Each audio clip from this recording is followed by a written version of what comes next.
여러분들 안녕하십니까. 조치르 박사의 통통통입니다. 자, 전세계 시장 변화가 급격한데 지난 시간에 이어서요. 자, 이번 시간 미국, 중국, 한국, 일본, 유럽의 영국, 독일, 프랑스, 자 7개국에 대해서 한번 좀 점검해 보겠습니다. 자, 전세계 인구가 지금 올해 4분기 들어가면요 80억 명이 된다고 합니다. 200개국 이상이 80억이니까요 매년 7천만 명씩 인구가 태어나는데 그 중에 2023년이 되면은 지금 14억 4천만 명의 중국을 앞서서 인도가 세계 1위 인구 가장 많은 나라가 되고 있죠. 그 중에 이제 인구가 줄어든 나라가 있는데요. 그 중에 대표적으로 일본이 2007년부터 인구가 줄기 시작했고요. 자, 우리나라도 통계상으로 2년 전부터 인구가 줄기 시작한답니다.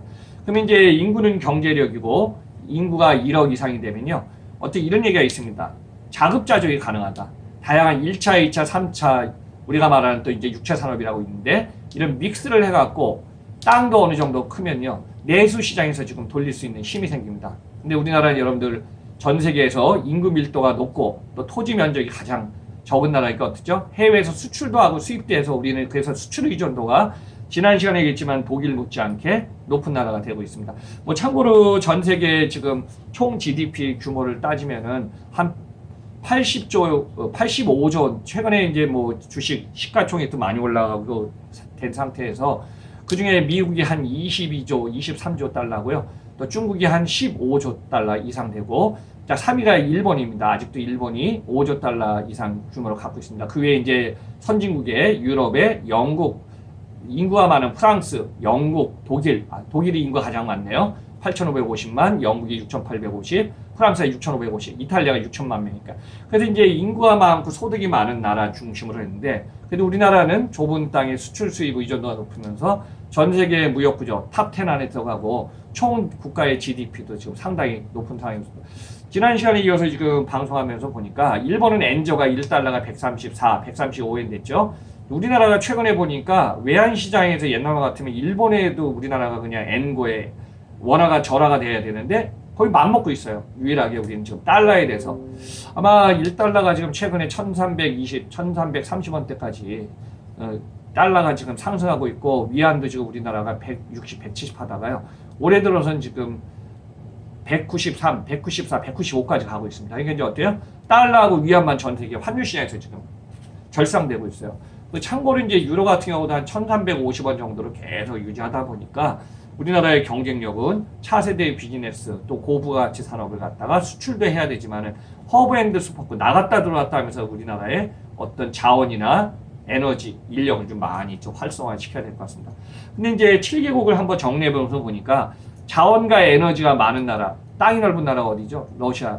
그쵸? 우리나라 땅의 170배가 러시아고요. 우리나라 땅의 100배 큰 나라가 캐나다, 미국, 중국입니다.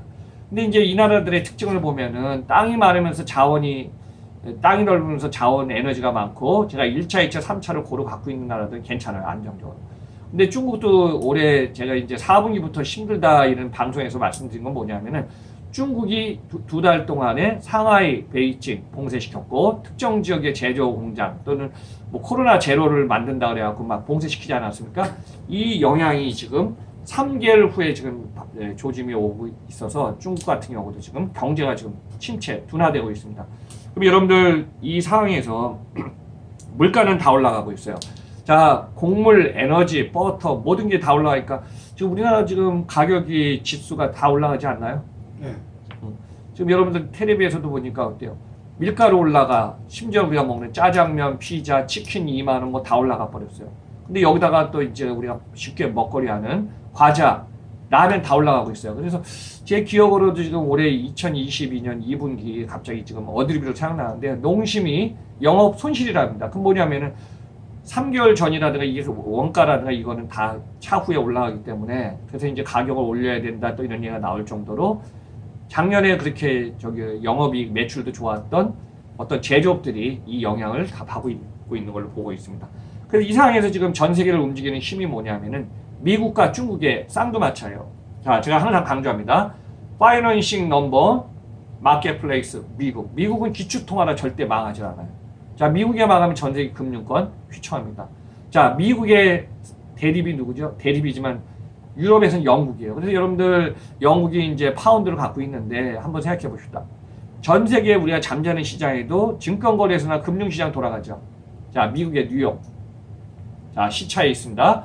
영국의 런던, 아시아의 일본의 자펜의 도쿄입니다. 그래서 이 세 나라는 어떤 금융의 그래서 이제 기축통화의 영국, 물론 이제 브렉시티로 영국이 이제 빠져나와서 유로에서는 지금 나와 있지만은 이 세 나라의 어떤 통화 관계. 근데 이제 그 중에서 가장 저기 어디에요? 일본의 엔이 위축되다 보니까 이게 이제 큰 걱정으로 좀 나타나고 있습니다. 자, 이 상황에서 대부분의 국가들이 뭐 40년 만에 경제가 지금 지표가 가장 안 좋다. 자, 프랑스 40년 만에 경제 정체 상황, 물가 수준 힘들어지고 있다.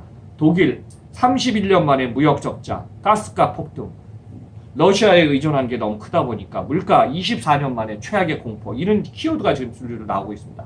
자, 영국 40년 만에 최악, 인플레이션 잡아야지 영국 산다. 소비자 물가지수 9.4, 10% 지금 넘었다. 8월 중순 이제 거의 하순 때 제가 보니까 영국의 이제 6월 소비자 물가가 9.4다가 지금 7월달 지수 나온 거 보니까 10%가 넘어섰습니다. 영국이 심각하다. 자, 중국이 지금 전 세계에서 생산 공장, 제조 공장으로 잘 나가는 중국도 경제 성장률이 올해 1분기 4.8, 2분기 0.4, 상반기 지금 둔화되고 있다. 이 수치는 지금 소비와 고용이 아직까지는 조금 안정화될 수 있는 것 같은데도 지표가 계속 안 좋아지고 있다. 그러면 이제 금융의 미국하고 제조 생산의 중국이 이 상황이 계속 장기되다 보면요, 당분간 이 상황은 좀 맞물려서, 그래서 대부분의 이제 전문가들, 애널리스트들도 4분기부터 이런 상황이 2023년 상반기까지는 계속 9개월 동안 이어질 수 있다는 이런 전망치를 지금 내놓고 있습니다. 그리고 이제 우리나라도 지금 수출이 가장 의존도가 높은 나라가 어디죠? 가장 많은 나라가 중국 아닙니까? 그래서 이제 중국이 지표가 안 좋으면 우리 한국도 수출 수입에 영향이 있기 때문에 같이 맞물릴 것 같고요. 또 그 다음에 우리나라 수출 의존도 높은 미국이라든 관련 국가들, 이런 관계가 트레이드 오프, 무역 구조이기 때문에 이것도 여러분들 한번 좀 참고해 보시면 좋을 것 같습니다. 근데 여기서 이제 어느 분들이 박사님 주식시장 어떻게 갈까요? 제가 한번 보겠습니다. 코로나 이전하고 이후에 달라진 게 뭐냐면은, 코로나 이전에는 주식이 이렇게 따다가 2022년 4월, 5월부터 지금 시황이 계속 올라가다가요. 자, 우리나라도 2021년 7월 달에 최고치가 3,302포인트까지 가다가 1년 만에 2,300 하다 최근에 2,400, 2,500 선까지 다시 지금 7월 이후 8월에 지금 반등하기 시작하는 것과 같이 미국의 시향 똑같이 가고 있습니다. 중국은 좀 예외적으로 달라졌고요. 또 일본도 비슷하게 가고 있습니다.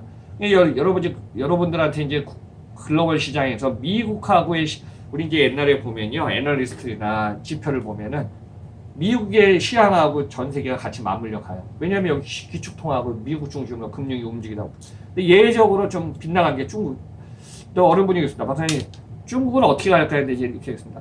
중국이 홀로서기 하기까지는 가고 있어요. 왜냐하면 시진핑이 이제 제가 말씀드렸지만 올해 연말에 이제 3기 집권 5년을 연장하려고 하고 있는데, 시진핑 중심으로 했던 게 뭐냐면 중국의 제조 왕국을 만들자 그랬어요. 그래서 중국의 제조 지표 뭐 20개가 되든 25개, 전 세계 넘버원이 될 수 있는 중국의 거기를 만들자 했는데, 여기서 지금 브레이크가 몇 개 걸렸습니다. 여러분들 중국에서는요, 시가총액이나 시황이 가장 좋은 기업이 어디냐면 텐센트라 들어보셨죠? 네. 텐센트, 화웨이, 그 다음에 그 잘 나가던 알리바바, 이 기업들이 지금 잘 나가다가 결국은 중국은 여러 가지 국가 주석의 어떤 얘기하고 어떤 컨플릭트, 대립이 있다고 어떻죠? 기업이 그냥 상황이 안 좋아져. 자, 대표적으로 알리바바 그렇게 그냥 시황이 좋다가 알리바바 계속 이렇게 됐죠. 또 중국의 텐센트도 이 상황이 지금 가고 있습니다. 그건 뭐냐면은 중국 시장에서 제조업을 갖다가 키운다 안 키운다가 아니라 경쟁력을 확보할 수 있는 내수 시장에서 조건이 되면 좋은데, 중국 자체 1위 2위 하는 기업 상황도 이렇게 불안정한 상황이 지금 가고 있어요. 그래서 이 상황이 중국의 제조업 자체적으로 내수 시장을 돌려갖고 중국을 갖다 움직이는 경우도 있지만, 중국이 해외로 나가서 또 그 상품이라든가 서비스나 컨텐츠를 갖다가 움직여야 되는데, 이 부분이 어느 정도 중국 시장이 세계의 중심이 될까? 그거는 아직까지 저는 퀘션 마크 고민이라고 보습니다. 제가 이전에 방송에서도 글로벌 시장을 경쟁력을 지배할 수 있는 건 제조, 유통, 컨텐츠, 그 다음에 다양한 사이트에서 이제 움직이는데 이 부분이 모든 걸 갖다가 다 컨트롤하기 쉽지 않을 것 같습니다. 그래서 이제 중국에는 생산 공장에선 탈피하고 있지만은 서비스나 제조 완구까지 지금 중국은 중국 시장 중심으로 하지만 전 세계에 맞물려 있는 국가나 기업들이 이 상황을 갖다 어떻게 트레이드오프해서 잘 만들어갈까 하는 것도 여러분들 관심을 갖고 좀 보셔야 될 것 같습니다. 그래서 지금 마지막에 한번 결론을 정리하면요. 2023년 미국 올해 미국의 경제 지표도 지금 이렇게 좋지 않아서 연준이 금리를 인상하면서 제조업이 막 지금 움직이고 있는데 유일하게 지금 증권 시장 미국의 뭐 나스닥이라든가 그다음 다우존스 S&P 지수는요 2021년 12월에 부터 떨어지기 시작하다가 올해 7월부터 다시 반등하기 시작합니다. 제가 이제 여담을 한번 얘기하겠습니다. 우리나라 코스피 코스닥 다 합쳐도요 2,000조, 2,200~300조가 안 됩니다. 근데 애플은 지금 최고 주가 182달러에 갖고 지금 최고 주가에 다시 지금 올라가고 있어요. 애플 주식의 시가총액이 얼마인 줄 아세요? 3,600조입니다. 그러니까 어떻게 보면은 애플이 실적이 2분기 좋은 건 이해하지만은 애플 한 개 기업이 우리나라 코스피 우리나라 코스피와 코스닥을 갖다 다 합쳐도 그냥 넘치는 금액이 돼버렸어요. 이게 어떻게 보면 정상인지 아닌지 모르지만은 그게 이제 현재 지표가 되고 있습니다. 그 외에도 이제 미국에서 경제 지표가 좋은 뭐 테슬라라든가 일부 좀 마이크로도 좀 방어하고 있고 아마존 다시 반등하기 시작하고 있어서 이 상황에서 지금 미국의 지금 뉴욕의 증권에 상장한 기업이 어디요? 쿠팡이죠. 네. 쿠팡 저한테 많이 질문해요. 그래서 제가 쿠팡을 그냥 팩트 이후에 인사이트를 얘기할까 하다도 쿠팡에 투자하신 분들이 너무 많아갖고 제가 거기 고민하다가 얘기를 항상 쿠팡 시리즈에서 안 하는데 쿠팡이 20달러 방어노선이 넘어야 되는데 지금 2분기 실적이 좋아도 못 넘잖아요. 왜냐? 쿠팡에 지금 우르는 사람들이 너무 많아요. 이게 여담이지만 실제 나온 제가 기사가 있어서 미국에는 MIT 공대라든가 관련된 학원 재단들이요 기부금을 많이 받아요. 그러면 자금을 갖다 운영해야 되니까 투자를 막 할 거 아니에요. 쿠팡에 작년 가을에 투자해갖고 작년 가을에는 쿠팡의 주가가 30달러, 25달러 넘었거든요. 근데 올해 쿠팡이 5월 11일 날 9.35달러 계속 떨어지다가 지금 올라서 지금 18달러, 20달러 전후잖아요. 이 상황을 보면은 쿠팡이 20달러를 치고 모멘텀으로 25를 가야 되는데 2분기 실적이 좋아도 20달러 전에서 왔다 갔다 하는 얘기입니다. 그건 뭐냐? 아마존은 다시 지금 실적이 좋으면서 이제 회복했는데 쿠팡 상황을 여러분들 한번 참고하셔도 알 거예요. 국내 시장의 쿠팡이 계속 성장하면서 이제 시장을 리드하고 있지만은 미국에서 봤을 때 쿠팡의 가치 지금 뭐 울고 있는 사람이 너무 많기 때문에 제가 이제 뒷얘기는 안 하겠습니다. 그리고 이제 80% 이상 아직까지 지분을 갖고 있는 소프트뱅크가 손실이 너무 많기 때문에 소프트뱅크가 어느 시점에서 저는 25달러 정도 되면 매각할 것 같아요. 그래서 이 영향도 좀 클 것 같습니다. 그래서 이제 국가별로 그 미국의 본사 헤드오피스는 있지만 쿠팡은 한국의 의존도가 높은 나라이기 때문에 이 보는 관점이 지금 달라질 걸로 보고 있습니다.